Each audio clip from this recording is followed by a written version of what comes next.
Hello and welcome to the PL Project. I'm your host, Maureen Brandywine. And I'm your other host, Kristie Wurglitz. We are NSSEO district coaches.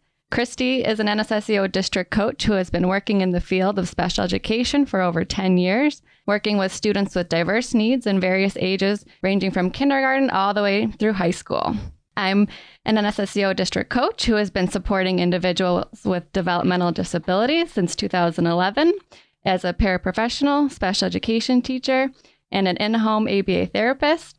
I've also worked with students ranging from elementary to high school. And today, joining us is Karen Erickson. Karen is the director of the Center for Literacy and Disability Studies and a professor in the Division of Speech and Hearing Services. Her research addresses literacy assessment and instruction for students, struggling readers of all ages, including those with significant disabilities. Karen is a co-developer of the Tar Heel Reader online library of accessible books for beginning readers, as well as several other assistive and learning technologies. She is a former teacher of children with significant disabilities, and recently she is the co-author of the book Comprehensive Literacy for All with David A. Copenhaver. And today, the majority of our conversations are going to be centered around the comprehensive literacy for all and the implementation within the classroom. Hi, Karen. Thanks so much for joining us on the PL Project podcast. Hi, thanks for having me. We're so glad you're here. Do you mind starting us off by giving us just a little background on comprehensive literacy for all for some of our listeners that may have not heard of it yet? Sure. Comprehensive literacy for all is our way of thinking about providing all students, regardless of the severity of their disabilities, with access to all of the things that are needed to eventually become a reader and a writer. And we've long had a view that the more severe your disabilities are, the more critical it is that we teach you to read and write, because ultimately the only simple system that will ever allow you to say whatever you want, whenever you want, to whomever you want, is the alphabet. Everything else is going to leave you dependent on the words that somebody else decided to put onto your communication system. And so in order to have control over your interdependence and in order to really, truly have autonomous communication, we have to be teaching literacy. And we have to help people understand that in order to become a reader and a writer, there are a lot of different experiences that children need to have. And so that's the sort of basis behind comprehensive literacy for all. And then it was just kind of lucky that we've been talking about comprehensive literacy for 2 decades, or before that, we talked about other ways of thinking about it. But we started talking about comprehensive literacy maybe around 2005, 2006. And then the Every Student Succeeds Act actually uses the term comprehensive literacy, and in a way that is inclusive of the way that we use the term and the way that we've described it in the book. Thank you. What is one thing you hope our listeners will get out of today? That all means all, and that when we're talking about comprehensive literacy for all, we really mean all. And we are in the last year have been working really closely with the National Center on Deafblindness. I think that last group of children that we've struggled to really help people include in the all are children who have really complex multiple disabilities, including vision and hearing loss. And how do we make literacy accessible to that group of students who, again, are in that group, have the most severe disabilities, and literacy is most important for them. And yet they often are the ones who people include in the pile of yeah, buts. Yeah, but how could we ever teach this group of students? And so I think if that was the one thing people walked away with, is an understanding that all means all, and that we have a responsibility for figuring out how to provide each and every child with ongoing, meaningful instruction in comprehensive literacy. Wow, I have to tell you, I did just get the goosebumps. The all means all. I think that's so powerful. And especially when you're talking about, like, it's our responsibility as educators to figure out how we can really help our students in learning literacy. So that's wonderful. Next, we kind of wanted to dive a little deeper into conventional versus emergent learners. So we know that one of the very first steps within your book, Comprehensive Literacy for All, is talking about identifying and really understanding whether the group of students within your classroom are emergent learners or conventional learners. But then we have those middle mixed ability learners, as you call it within your book. How can teachers instruct a classroom if they've got a mixed ability classroom or students that have some conventional, some emergent? Can you talk a little bit about how you can thoughtfully plan a comprehensive literacy program when you've got students that are varying needs and levels? We start off with that. There's a very simple set of 4 questions that we guide educators through asking as they're thinking about an individual child. We ask them to consider, does the child know most of the letters of the alphabet most of the time? And we're very intentional about that choice of the language most, because it's not all, and it's not 80% accuracy on 4 out of 5 days. And it's not specific upper or lowercase or names or sounds. It's most of the time, when you start to work with letters, does the student understand that these things are letters? And do they have a way to recognize and interact with them based on their name or their sound in upper and or lowercase? Most of them. We want to know that the child is interested and engaged during shared reading without extrinsic rewards. And that's a new piece that we've added since the book came out.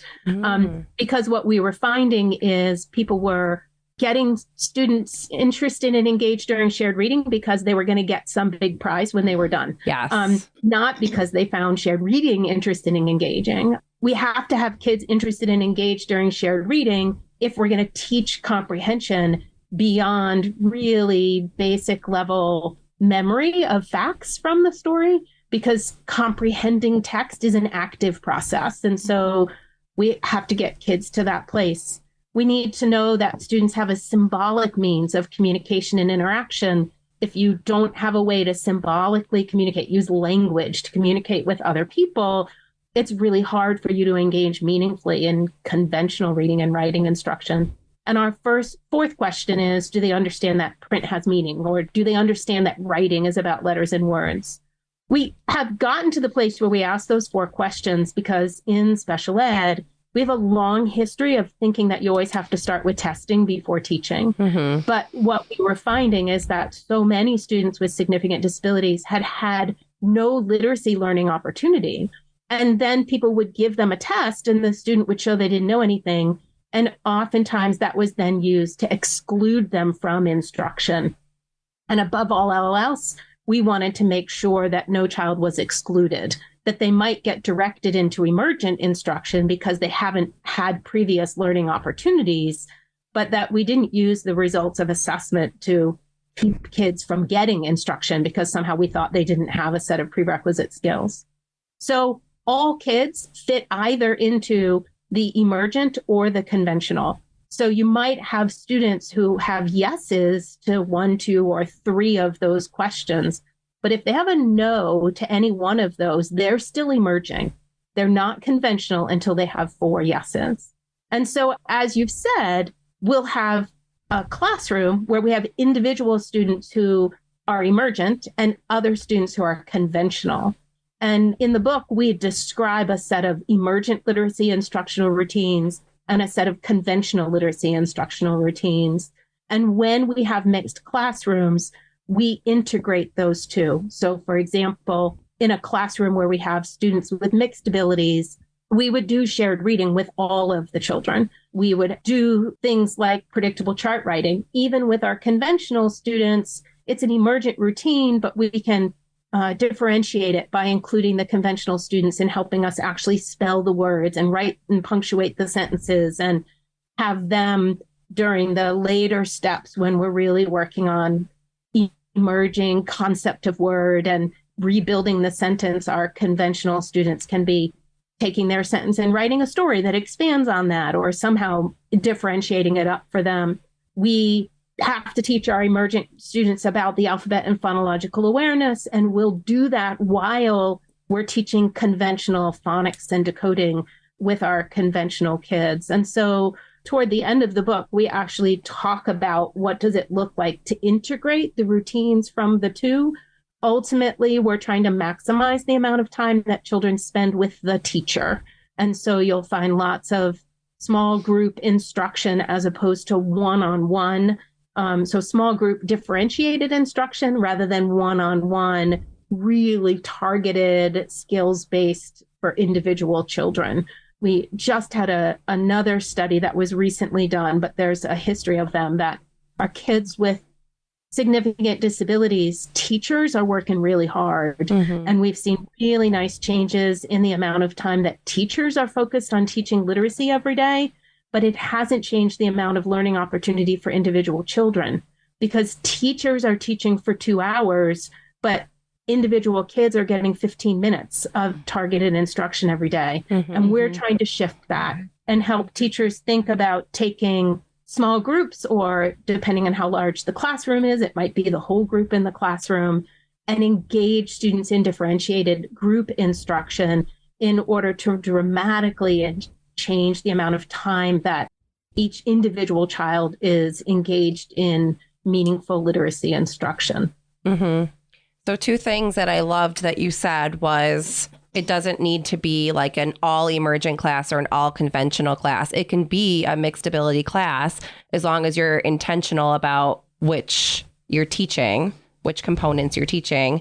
And then I love that you bring in the one-to-one versus small group as well, because I think that that is something that we typically see in a lot of classrooms that we go to, because it is hard when you've got multiple students with multiple needs and you're trying to differentiate that instruction. And so I think a lot of teachers go in thinking, maybe it's easier to do one-on-one. You're only having to focus on one student at a time. But then to your point, that is a huge loss of instructional time, because then you're right, that targeted instruction time is so much less compared to what it could be if you just did it within small groups. I also love the part about the intrinsic motivation, and really how important that engagement is, and how we can't make our students do anything. We have to make them want to. And that's just a huge component of this that, we both have really, really loved learning about. So. Yeah, absolutely. Yeah, the difference in what it feels like to be a teacher coming to school every day when you have a classroom full of children who want to learn versus being a teacher coming into school every day who's equipped to make children learn.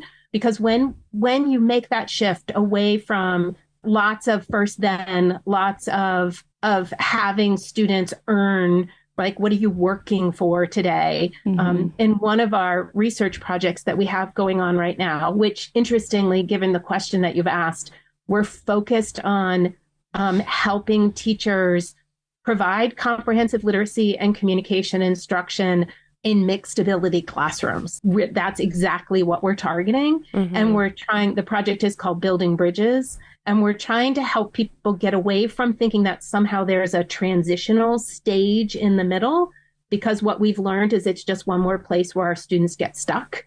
And instead, really working on building supports to help teachers bridge from emergent into conventional, and really watching children carefully on a day-to-day basis to guide their decisions about how to increase the complexity of what they're doing. So, for example, we have students who have really actively engaged in shared reading, and we try to make that leap over to reading comprehension instruction using an anchor, read, apply strategy. And the leap is too big. We just have students who look like they can't do it because we've taken too giant of a step. And so we're helping in this project. Teachers are doing shared reading on Monday and Tuesday in order to get students engaged in interacting with the text. And then on Wednesday, Thursday, Friday, using that same book, we're doing reading comprehension lessons.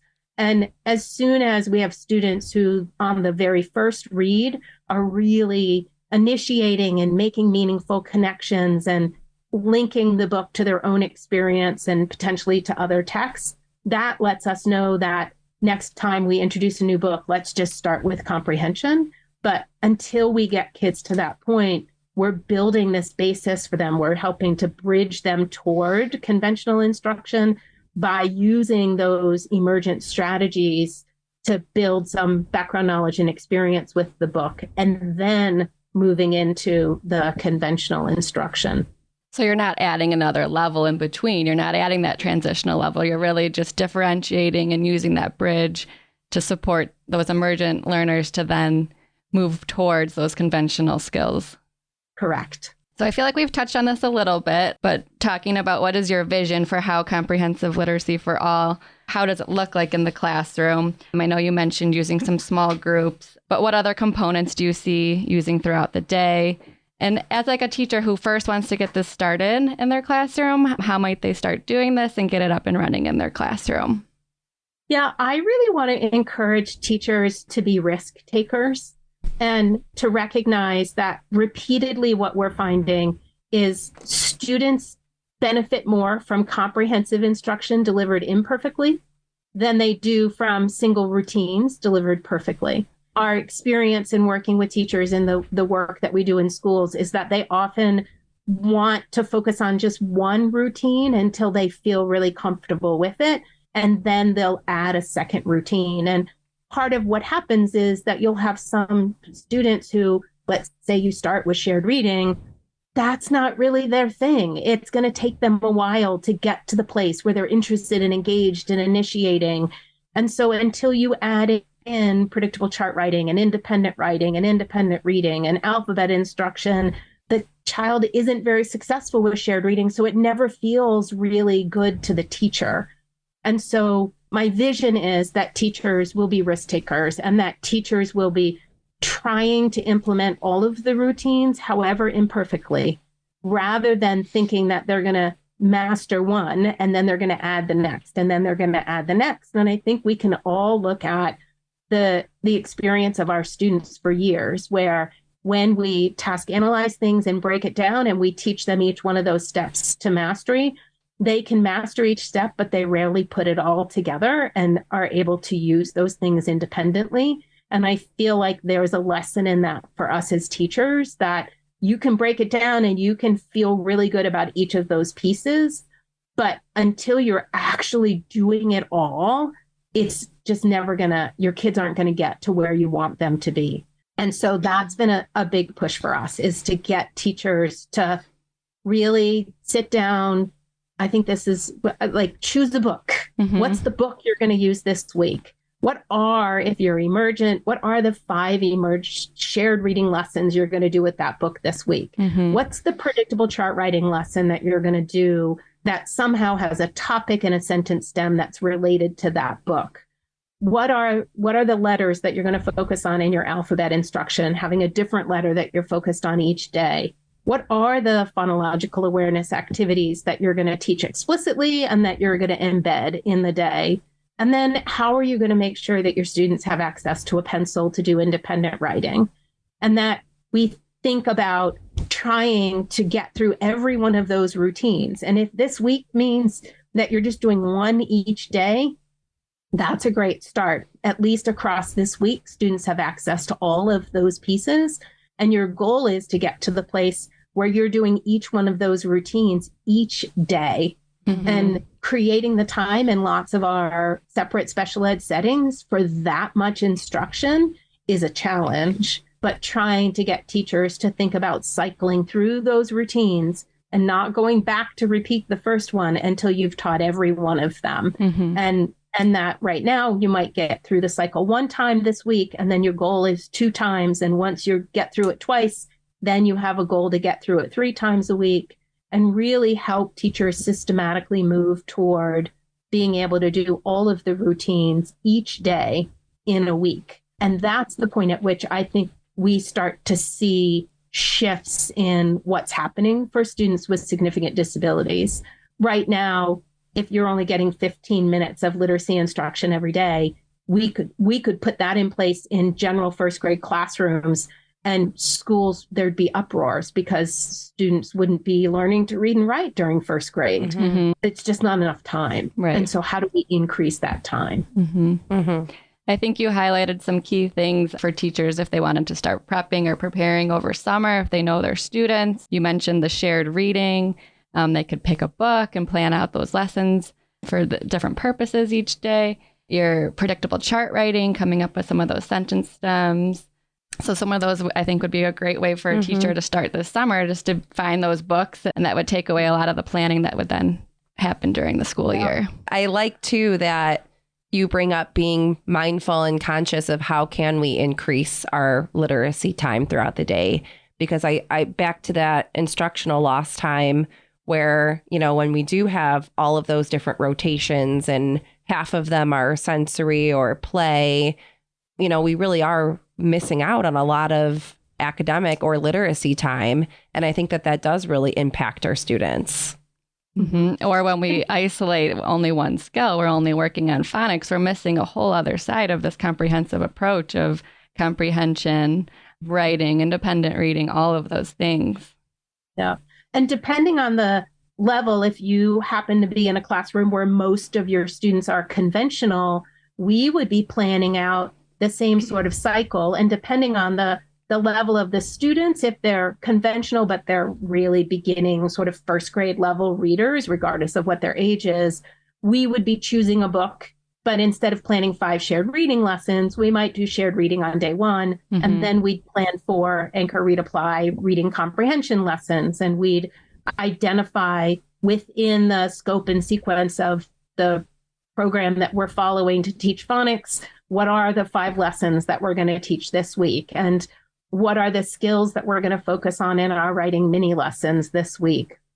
And so we would have that same basic approach. If those students maybe are closer to an end of first grade, second grade kind of reading level, we know from data on a close to national scale that among students who participate in the alternate assessment, so in Illinois, that's the Dynamic Learning Maps alternate assessment, fewer than 15% of those students read with comprehension above a second grade level.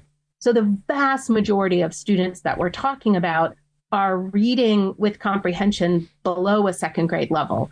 But some teachers, particularly middle school, high school, might have groups of students who are all conventional, who are beginning readers with comprehension, and they might choose a beginning level chapter book, and they'd be planning a comprehension lesson for a chapter or a piece of a chapter each day this week. And it might take them 2 or 3 weeks to make it through that book. But that you're using those routines, you could just turn to the table of contents in the Comprehensive Literacy for All book and get those routines.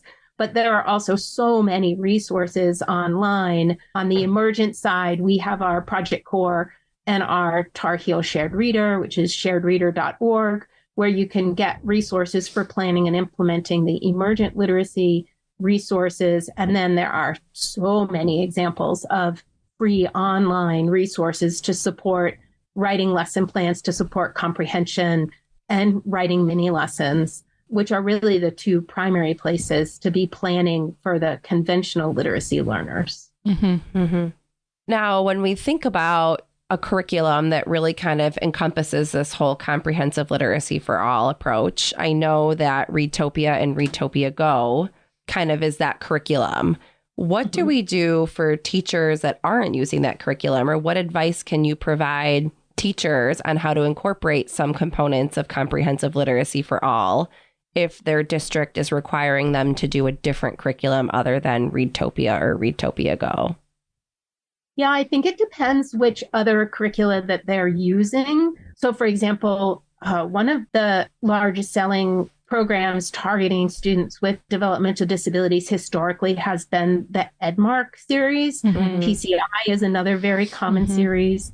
Those programs only teach sight words, and the comprehension components of those are about kids demonstrating their understanding of the words they've learned to read, as opposed to teaching text comprehension.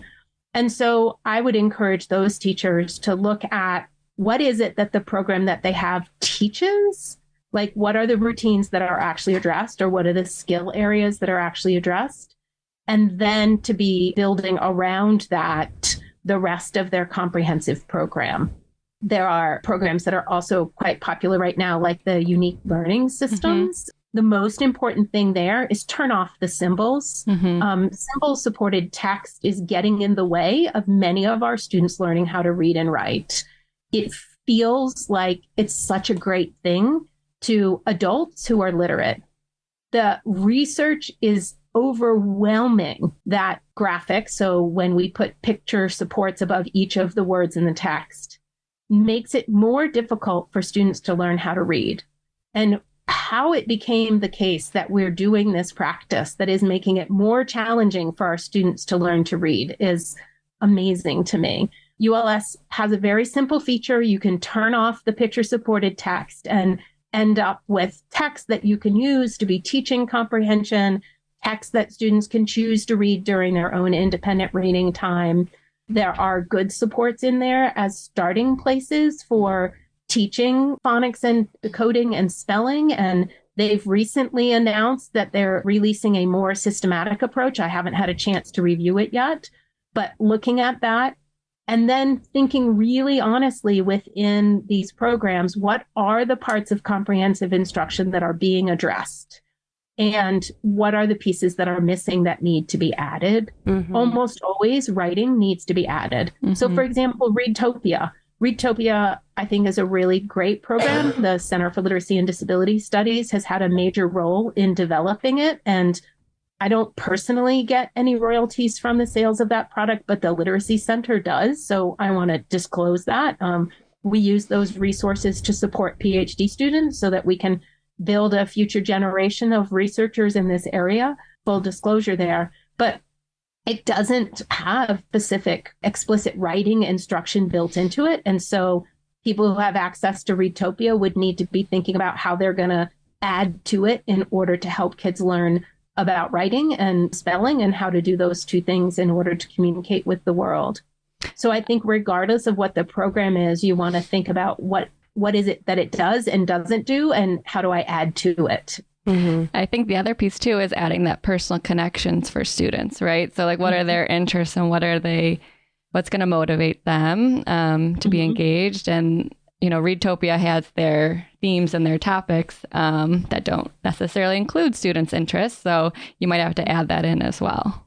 Yeah. Mm-hmm. But really, it's you don't have to be doing Readtopia in order to be doing components of comprehensive literacy for all. Yeah.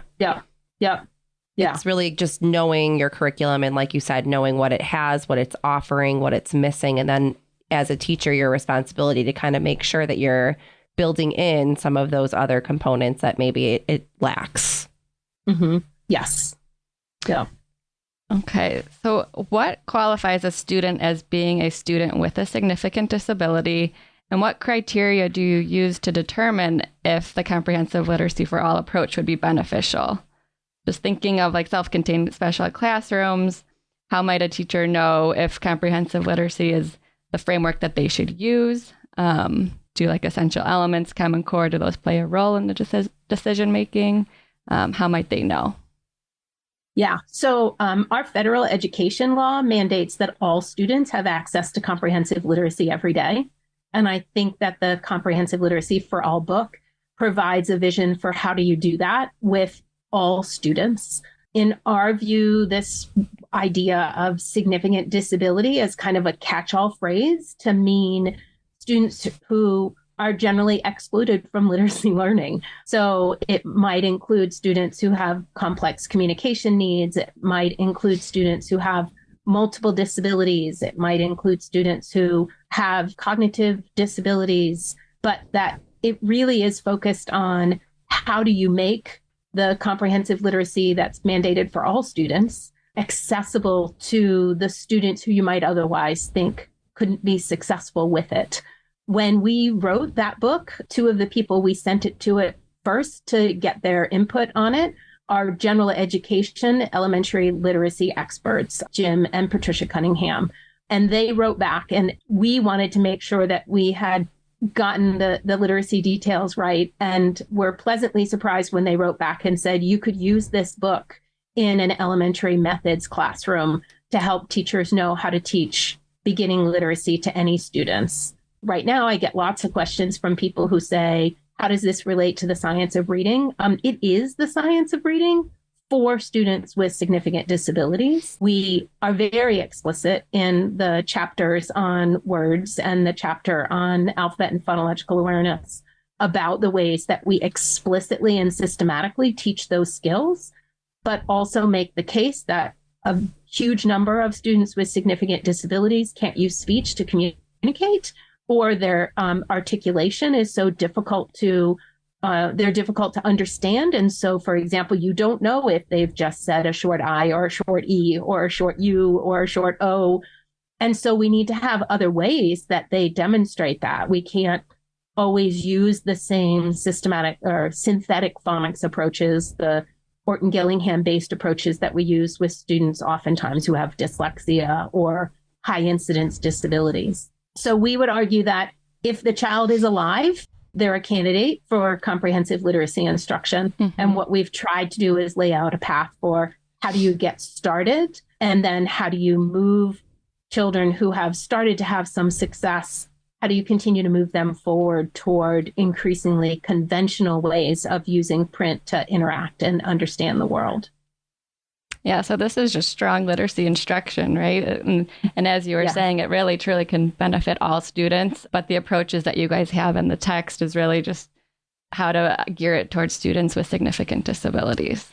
One of the connections that people might not make is we use predictable chart writing a lot, and we don't see predictable chart writing as shared writing. We see predictable chart writing as a way that we teach a whole lot about alphabet, phonological awareness, and concept about print, and all of these really important early literacy skills. And in general education, in kindergarten, teachers often use what's called language experience approach. Students dictate sentences, teachers write those sentences down, then they use what children generated as a basis for helping children learn lots of these early literacy skills that we're addressing. Well, we're working with emergent students who don't yet have symbolic means of communication. They can't generate sentences. And so predictable chart writing is a structured approach to language experience. When we share it with teachers who are general education teachers, they immediately recognize it and recognize why they would do it. It's not a special something that is only for children with disabilities. We use it for a longer periods of time and do a whole lot more repetition than a general education teacher might need to. But the basis of the strategy comes directly from general education. Awesome. Yeah, that's awesome.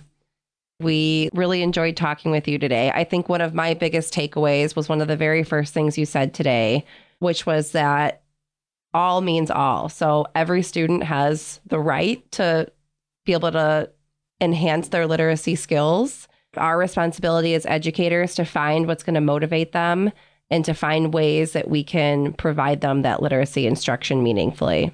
How about you, Maureen?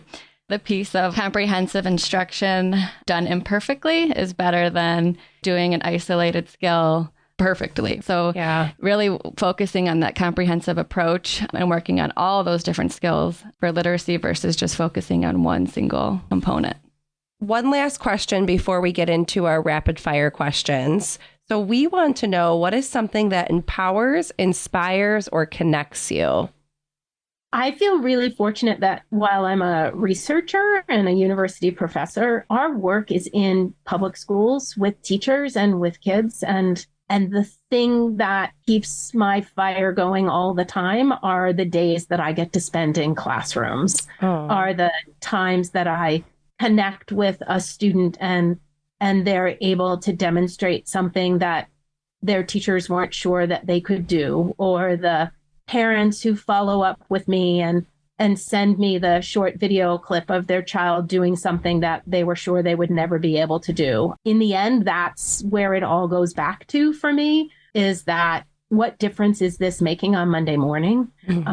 And that's sort of where all of my inspiration comes from. So the connections that you make with your students and just being able to see students succeed. Yeah, and seeing that impact you're making. Yeah. All right, we have some rapid fire questions for you. Just share the first things that come to your head. What is something new that you have recently learned? That we don't want to front load teachers with professional development, that we are trying to give them resources that allow them to get started and turn the page and go to the next lesson and turn the page and go to the next lesson. and then provide them with PD on demand that allows them to address their questions based on what it is that we've asked them to try to teach. So that experience of working their way through the curriculum instead of giving them all that information up front. And almost ongoing coaching, right?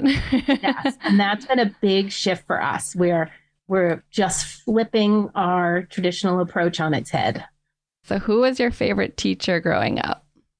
I think my favorite teacher I've ever had is Dave Copenhaver, which might sound to some like a bit of a cop-out, but I've learned more from him in the last 30 years than anybody could ever imagine. And we literally have been working together. This year is 32 years. Wow. And every time we teach together, we do camp together, we write together, I learn more from him. And he's a remarkable teacher who continues to teach me all these years later.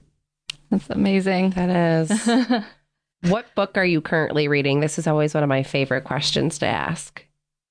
Oh, I don't know the name of it. It's, this is my problem with reading on a Kindle is I don't see the title of the book every day. And so I don't even know the name of it.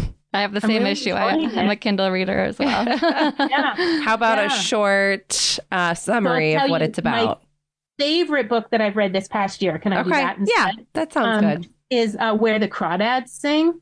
I picked it up when I was on Christmas vacation, and I made everybody leave me alone for an entire day because I could not put that book down. It is such a compelling story that I find to be so well written that it was a cover to cover read in one day. Wow. Before I would check that one out. Yeah.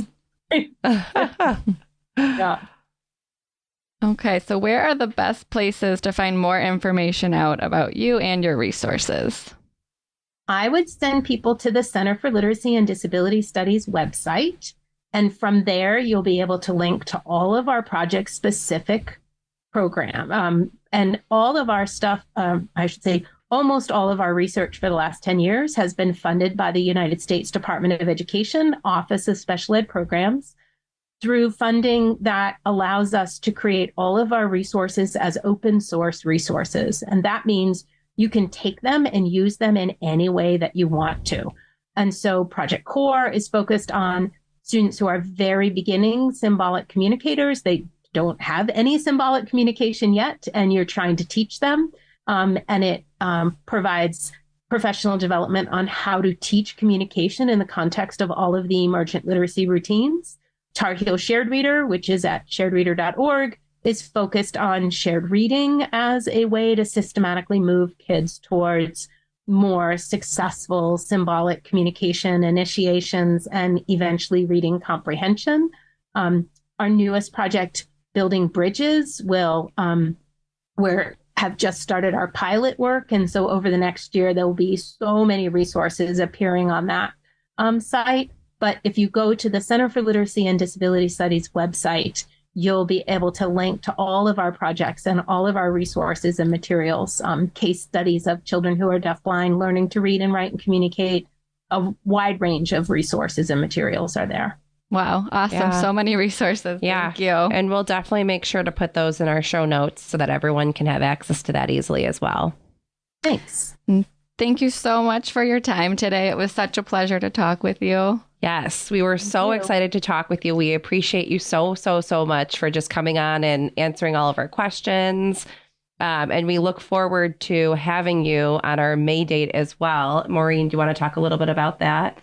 Yep. So through NSSCO, we've been doing a book study on comprehensive literacy for all. And we are wrapping it up May 25th. We will be doing a little wrap up with Karen at 12 o'clock. We're looking forward to that. Yeah. So we'll see you again soon. All right. Sounds good. Thank you. Thank you so much, Karen. Thank you.